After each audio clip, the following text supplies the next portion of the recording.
Sa tindi ng pag-ulan nitong Miyerkules at pagbaha na hanggang ngayon ay nararanasan pa rin sa ilang probinsya, hindi maiwasan ng ilan na ikumpara ang epekto ng Bagyong Karina at habagat sa Bagyong Ondoy noong 2009.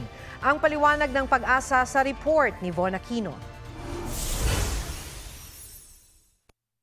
8 ng umaga nang maiahon sa Navotas River ang bangkay ni Ernesto Oprenario Jr. Kwento ng kanyang ama, tumalon si Ernesto at kaibigan nito sa ilog para magpaligsahang lumangoy.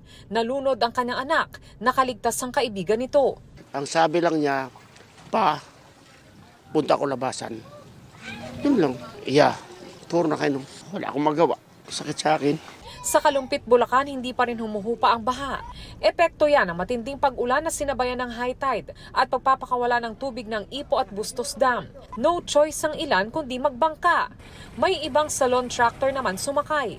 Mahigit 127,000 ang apektadong residente. Samantala, nasa Mauban, Quezon, si Pangulong Bongbong Marcos. Sa situation briefing, pinaghahanda niya ang mga lokal na pamahalaan dahil simula pa lang anya ito ng mga bagyo ngayong taon. Nag-aerial inspection din ang Pangulo sa Rizal Province. Sa tindi naman ang bahang idinulot ng masamang panahon nitong Miyerkules, hindi maiwasan ang marami na ikumpara ito sa Bagyong Ondoy.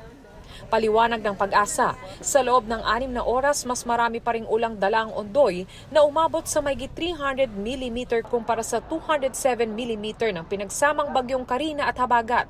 Yun nga lang, tumagal pa raw ng hanggang 18 oras ang ulan ng Habagat nitong Miyerkules, kaya halos pumantay na sa buhos ng Ondoy. Mas tama raw na ikumpara ang Karina at Habagat nitong Miyerkules sa Habagat noong 2012 kaysa sa Ondoy noong 2009. Si Karina in around 18 hours nakapag-produce siya ng around 300 plus millimeters of rain, katulad nung nangyari nung Habagat nung 2012. Si Ondoy, in a span of 6 hours, nakaproduce siya ng 300 millimeters of rain. So parang nangyari short amount of time tapos napakataas yung naproduce.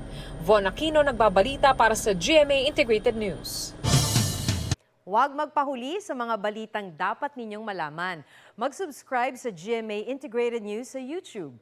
Sa mga kapuso abroad, subaybayan nyo kami sa GMA Pinoy TV at sa www.gmanews.tv.